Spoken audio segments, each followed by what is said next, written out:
So one question just following up on that is, how does, again, I'm just going back to corporate in terms of how does a CISO get the attention of the CEO or the board? And it's hard, right? And I've heard people like Malcolm Harkins talk about how he did it at Intel.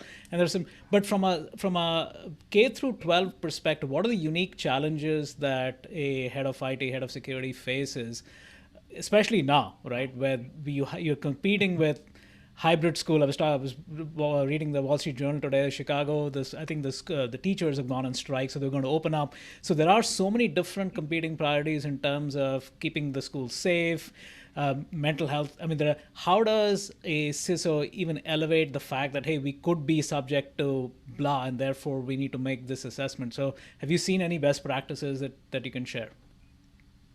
Well, and that's kind of making the assumption that K through 12 may have, the individual schools, the middle school, the high school, may not have a CISO. I mean, resources in education, municipal education and public education are very, very tight in most geos. So they may not have, they probably have a head of IT. It could even be for that whole county or for a larger school system.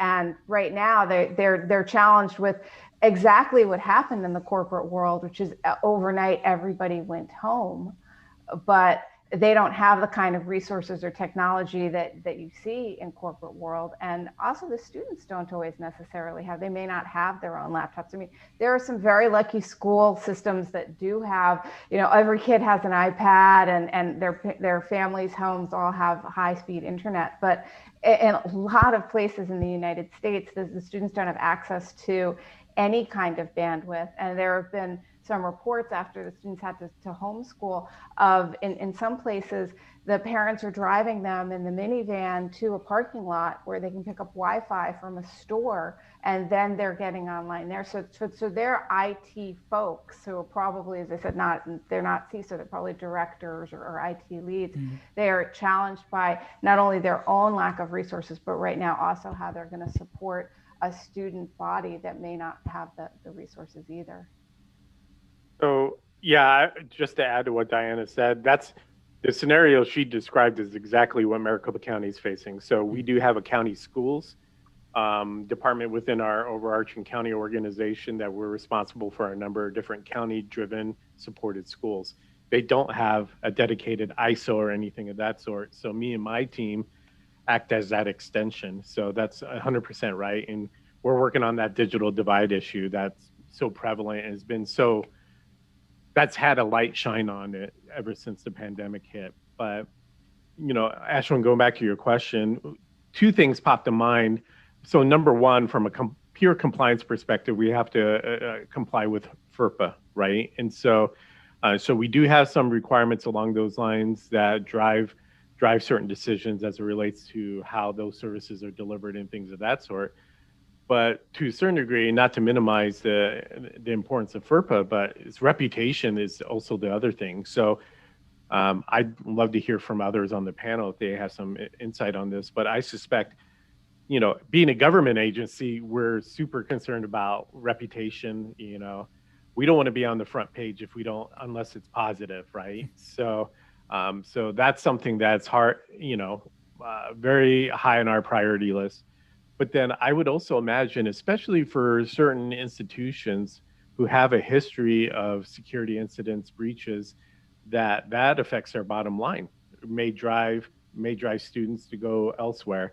And I suspect, I don't know this for a fact, that might be prevalent or a factor, at least as it relates to traditional school district driven institutions versus charter school organizations, and so I think any way to delineate or differentiate yourself would be something of interest, I would imagine. Mike, Daniel? Go ahead, Daniel. This is, I have nothing useful to add to this. I mean, you guys put it exactly right. Who's concerned with it? I guess just off the top of my head, we're talking about how to deliver this message of security to the right individuals, and that's talking the right language. I think we've already talked through that. We've got to put we've got to form the risk appropriately to those that are going to receive it. If it's not a CISO delivering that message, if it's an IT person delivering that message, then it has to be, you know, set apart from some of those things. It has to be highlighted. But I think risk is what we use to do that, and using the communications channels that we have established to continue those. Tough, but that's how we do it. I think you hit the nail on the head right there. I mean, building on the idea of risk being a business language, not just a technology language, and somebody has to sponsor it. And you know, one thing they taught us in shipboard firefighting in the Navy is if the ship's on fire, everybody is a firefighter. If you are that person within K through 12 or smaller higher ed that realizes, hey, we're at risk. You see things like NetWalker tearing through academic institutions. If you're that person, you don't have to be the cyber ninja, you know, award-winning best person who's ever walked the earth. Maybe you'll be that one day if you stand up and say, all right, this isn't right, we need to fix it. But if you're that person, you might be a junior systems administrator in K through 12 and look around like, whoa, what I just read about on the news might happen to us tomorrow. How do I have this conversation with the right audience to articulate that risk in a business language and then get empowerment? And they might tell you, okay, go talk to Maricopa County. And then they may say, oh, there's this Lester guy you can go talk to who will help you secure your school. But I mean, I think at the end of the day, if you have that realization that there's risk to solve, sometimes it starts with the person who realizes that, steps up to the plate and gets the conversation started. You know, one thing I would just add to that, and agree with both Dan and Mike, is that I've been in this situation personally, especially in smaller organizations where, you know, I may bring up a topic that's security related or operationally based, frankly, because I was the IT manager for a small town, for example.